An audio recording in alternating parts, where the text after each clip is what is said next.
No.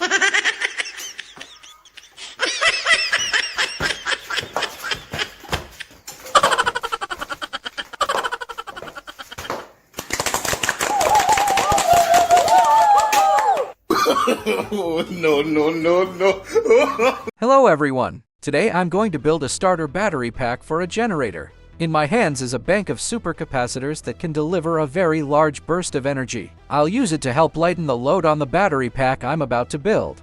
I'm going to use my custom battery pack to recharge this supercapacitor, then combine the instantaneous discharge from the cap with the steady output of the battery to crank the generator. The battery pack itself will be built as a fully portable unit. I want to be able to grab it and go, using it to power not just this generator but any number of other devices wherever I need them, rather than leaving it tethered in one spot. That's because the stock lead-acid starter battery on small generators tends to fail quickly if it sits unused for long stretches. By designing my own pack to be mobile and rechargeable, I'll be able to cycle it many times over, keep it topped up, and repurpose it across multiple projects without worrying about the typical shelf life issues of a standard generator battery.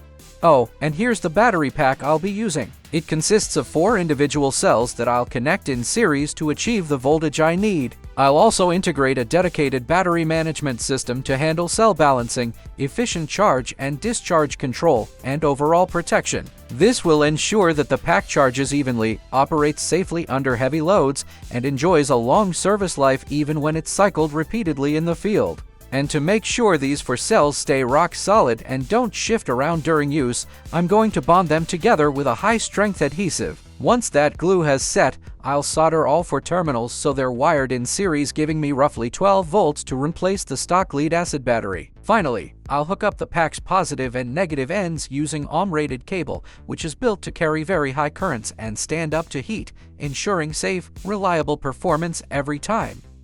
The total voltage of the pack comes out to around 13.2 V perfect. Now I'm going to install the cell balancing board on this battery pack. You absolutely need a balancing circuit if you want reliable, long-term performance. This board handles both charge and discharge management. It supports charging, cuts off the charge when any cell reaches full capacity, and actively balances the voltage across all 4 cells. In real-world use, the voltages of the first and last cells can start to drift apart. By keeping each cell at the same voltage, this balanced circuit helps ensure that the pack remains healthy and durable over many charge or discharge cycles.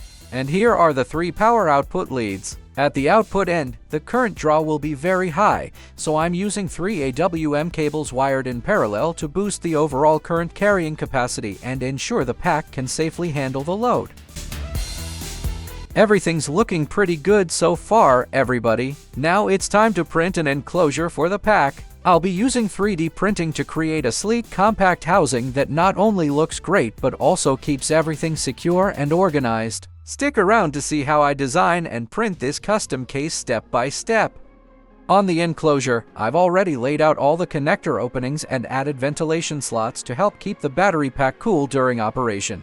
I've also added a heavy-duty, high-current connector jack wired to a pair of polarity-protected clamps. These clamps can attach directly to the supercapacitor bank or to the generator's starter terminals, so you can plug and unplug the pack quickly and safely. The result is a neat, tidy setup that's both convenient and rugged.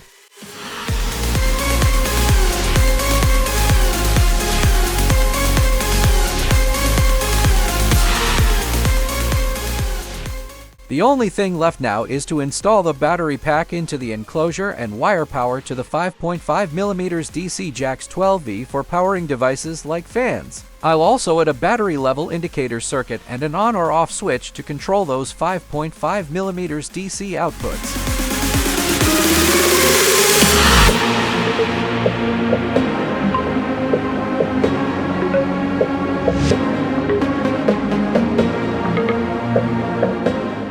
Next, for the supercapacitor module, I'm going to design a custom enclosure. I'll line it with these insulating panels to wrap snugly around the capacitors, shielding them from dust, moisture, and temperature extremes. This protective casing will keep the supercaps operating reliably no matter where I deploy the pack. I'll also leave room for ventilation and easy access to the balance leads so I can perform maintenance or swap out components without tearing the whole thing apart.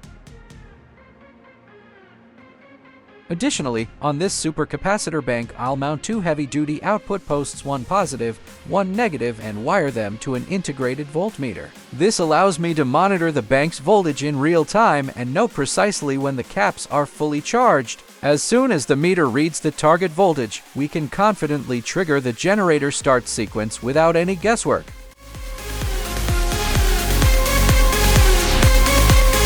Alright everyone, I've just finished putting together the supercapacitor module. It's super compact, features an on or off switch for the voltmeter, and supports ultra-fast charging and discharging. This setup takes a huge load off the battery pack, making everything run more smoothly.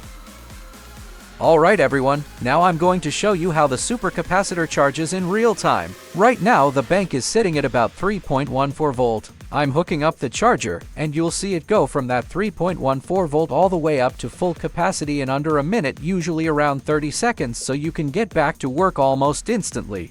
Watch how quickly the voltage climbs, and once it hits the maximum rating, the supercaps will be fully charged and ready to deliver their burst of power whenever you need it.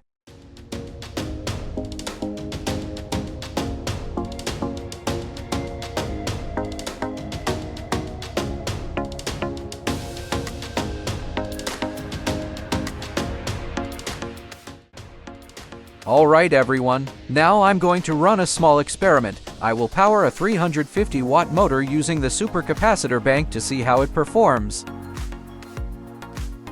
Look at this everyone, it's running incredibly strong and smooth. The performance is really impressive.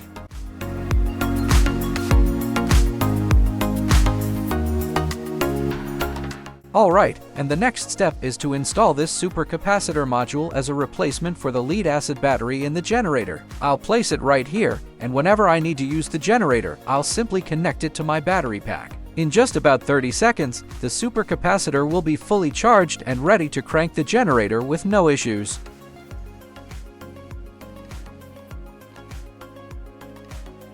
Alright everyone, before we wrap things up, I'm going to test the load handling capability of this supercapacitor module. I'll fully charge it first, then disconnect the battery pack entirely. That means we'll be using only the supercapacitor on its own to crank the generator. Let's see if it has enough power to successfully start the engine without any help from the battery.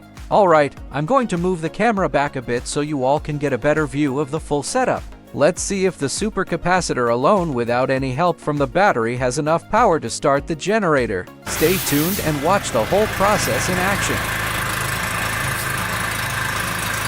Oh wow guys! That was incredible. It's way more powerful than I expected. No battery needed at all, just the supercapacitor alone was enough to crank up a fairly high-powered generator. That really shows how effective and powerful this setup can be. And one thing's for sure, when we combine the supercapacitor with the lithium battery to start the generator, the performance is going to be even more powerful and reliable. By working together, the load is shared between the two, which means neither the battery nor the supercapacitor has to handle the full current spike alone. This greatly reduces stress on both components, helping extend their lifespan and ensuring long-term durability.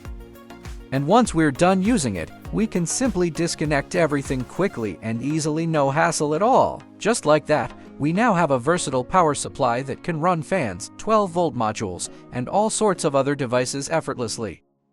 Alright, that wraps up the build of this really useful device. What do you guys think? Let me know your thoughts in the comments below. Thanks so much for watching my video. I'll see you all in the next one. Bye bye.